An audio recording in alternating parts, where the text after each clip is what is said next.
Welcome to my channel. আজকে হচ্ছে আমরা সহজেই চুলায় একটা প্লেন কেক তৈরি করব।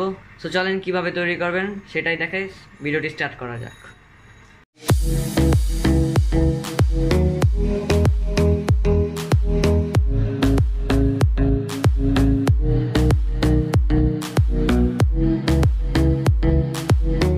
সো পুরো কেকটা তৈরি করার জন্য যা যা লাগবে সকল কিছু এখানে আছে। সো মিক্সিংয়ের জন্য একটা মিক্সিং বোল লাগবে, তারপর 1 কাপ পরিমাণের সয়াবিন তেল লাগবে, 1 কাপ পাউডার মিল্ক লাগবে, 1 কাপ ফ্লাওয়ার বা ময়দা লাগবে, তারপর লিকুইড মিল্ক নিয়েছি আমি 1 কাপ, এটা কম বেশি লাগবে মিক্সিংয়ের টাইমে, আর 1 কাপ পরিমাণে চিনি আছে, তারপর 3টা রুম টেম্পারেচারের ডিম আছে, আমি আগে ফ্রিজ থেকে বাইর করে রাখছি।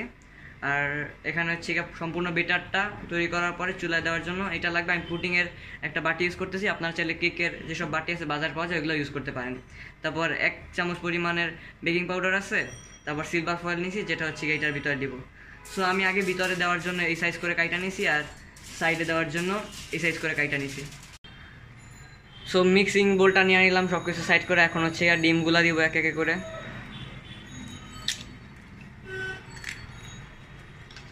আর ডিম কুসুম সহ দিলে সমস্যা নাই।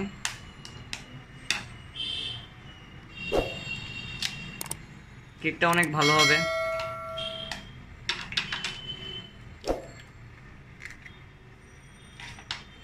তিনটা ডিম দিয়ে দেওয়ার পর এখন আমরা এটাকে মিক্স করব 2 থেকে 3 মিনিট। এটাকে ভালো করে মিক্স করতে হবে যেন এর কুসুম আর হলুদ অংশ একসাথে মিক্স হয়ে যায় সুন্দর করে। এরকম ভালো করে মিক্স হয়ে গেলে আমরা চিনিটা দিয়ে দিব। এখন চিনিটা ভালো করে মিক্স করব। ডিমের সাথে চিনি ভালো করে মিক্স হওয়ার পর এখন আমরা সয়াবিন তেল আস্তে আস্তে করে দিয়ে দিব পুরো 1 কাপ। অল্প অল্প মিক্স করবো আর দিব, অল্প অল্প মিক্স করবো আর দিব।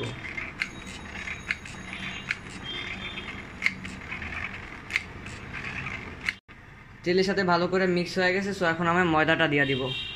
1 কাপ পরিমাণে ময়দা ছিল, তো এটা অল্প অল্প করে দিব। ভালো করে মিক্স হয়ে যাওয়ার পরে আবার বাকি অর্ধেকও দিয়ে দিচ্ছি। এখন ভালো করে এটা মিক্স করতে হবে। সবসময় চেষ্টা করবেন একটা বড় মিক্সিং বলে মিক্স করার। তো ময়দাটা ভালো করে মিক্স হয়ে গেলে পরে আমি আস্তে আস্তে পুরো দুধটা দিয়ে দিব। এখন এটাকে আস্তে আস্তে করে মিক্স করে নিতে হবে। দুধটা মিক্স করা হয়ে গেলে পরে যখন একটু শক্ত শক্ত হয়ে যাবে ওই সময় আমরা লিকুইড দুধটা দিয়ে যাব। বেশি ঘন হওয়ার কারণে আমরা পুরা ছোট কাপের পুরো দুধটা ইউজ করলাম যেন এটা হালকা ঘন অবস্থায় থাকে। পুরোটা মিক্স করে নিতেছি। সম্পূর্ণ মিক্সিংয়ের মাঝে একদম শেষ অবস্থায় আমরা বেকিং পাউডারটা মিক্স করে নিব।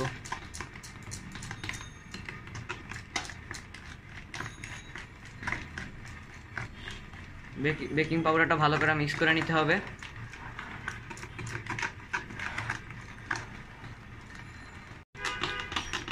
পুরো মিক্স করার পর ঘনত্বটা ঠিক এই রকমের হবে, দেখতেই পাচ্ছেন।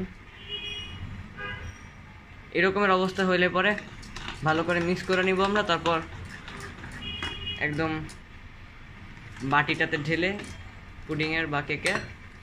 তো চলেন আমরা ঢেলে নিই। এখন আমরা বাটিটার ভিতরে হালকা একটু সয়াবিন তেল দিয়ে ছড়িয়ে নিব চারপাশে। ঠিক এইভাবে পুরা বাটিটার চারপাশে লাগিয়ে নেবেন।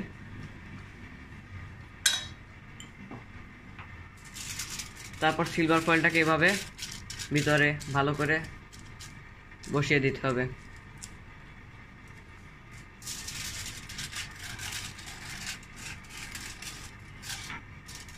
সিলভার ফয়েলটা ভালো করে বসাইতে হবে চারপাশে একদম চেপে চেপে।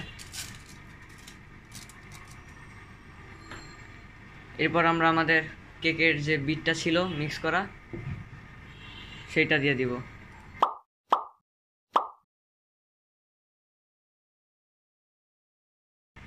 ভালো করে ঢেলে নেওয়ার পর বাটিটাকে এভাবে টাক দিয়ে নিতে হবে যেন ভিতরে কোনো বাবল থাকে বা বাতাস থাকে, তাহলে বের হয়ে যাবে। এখন বাটিতে এই পরিমাণের জায়গা রাখতে হবে। চেষ্টা করতে হবে বাটির অর্ধেক পর্যন্ত বেটাটা রাখার, কারণ এটা চুলায় দেওয়ার পর অনেকটা ফুলে উঠবে। তো এখানে সকল প্রসেস শেষ। এখন আমরা চলে যাব চুলায়। একটা বড় সাইজের ননস্টিকের সসপ্যান নিয়ে নিচ্ছি। এখন এটার ভিতরে 1/2 কেজি লবণ দিয়ে দিচ্ছি। লবণটা নিচে ভালো করে ছড়া নিতে হবে। লবণটা এভাবে ছড়িয়ে নিয়ে তারপর একটা স্ট্রেইনার এভাবে দিয়ে দিলাম। চুলায় বসিয়ে দেওয়ার পর আমরা চুলাটাকে 3 থেকে 4 মিনিট ফুল আঁচে রাখবো। তারপর মিডিয়াম আঁচে 30 থেকে 40 মিনিট রাখতে হবে। আর সসপ্যানের যে ছিদ্রটা থাকে সেটাকে কিছু দিয়ে আটকা নিতে হবে, সিলভার ফয়েল বা কাগজ বা টিস্যু দিয়ে আটকা নেবেন। সো আমি টিস্যু ইউজ করে এটা আটকায় দিতেছি। বাস, এখন আমরা 3-4 মিনিট পর চুলাটাকে মিডিয়াম আঁচে করে দিব। তারপর আধা ঘন্টা পর এটাকে দেখতে হবে। আর মিডিয়াম আঁচে করা 20 থেকে 30 মিনিট অবস্থায় গেলে আর চেক করতে হবে যে এটা কি পর্যায়ে গেছে। আমরা আবার 40 মিনিট পর এসেছি। আর আপনারা 20 মিনিট পর পর কাঠি দিয়ে দেখবেন যে এটার ভিতর থেকে কাঠির সাথে লিকুইড আসছে কিনা। তো আমরা এখন 40 মিনিট পর দেখতেছি কাঠি একদম ফ্রেশ বের হয়েছে, মানে আমার কেক হয়ে গেছে। তো আমি এখন কেকটা চুলা বন্ধ করে উঠিয়ে নিব। তো চলেন উঠিয়ে নেওয়া যাক। চাকু দিয়ে কেকের সাইডে এভাবে ছাড়িয়ে নিচ্ছি। ছাড়িয়ে নেওয়ার পর এটাকে বের করে নিব। কেকটা সার্ভ করা শেষ। কেকটা অসাধারণ হয়েছে, অনেক স্পঞ্জি। সো চলেন এটা আমরা এখন কাটি।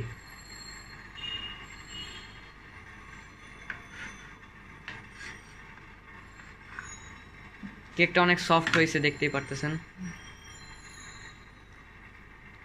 কেকের ভিতরটাও অনেক সফট হয়েছে। সো কেকটা অবশ্যই বাসায় বানানোর চেষ্টা করবেন। আশা করছি ভিডিওটা ভালো লাগছে। ভিডিওটা ভালো লাগলে অবশ্যই লাইক করবেন, কমেন্ট করবেন আর শেয়ার করবেন। আর সাবস্ক্রাইব করতে ভুলবেন না। আর সাবস্ক্রাইব করার পরে বেল আইকন অবশ্যই ক্লিক করবেন যেন আমাদের আপলোড করা নেক্সট সকল ভিডিও আপনার কাছে সবার আগে চলে যায়। Thanks for watching my full video. আল্লাহ হাফেজ।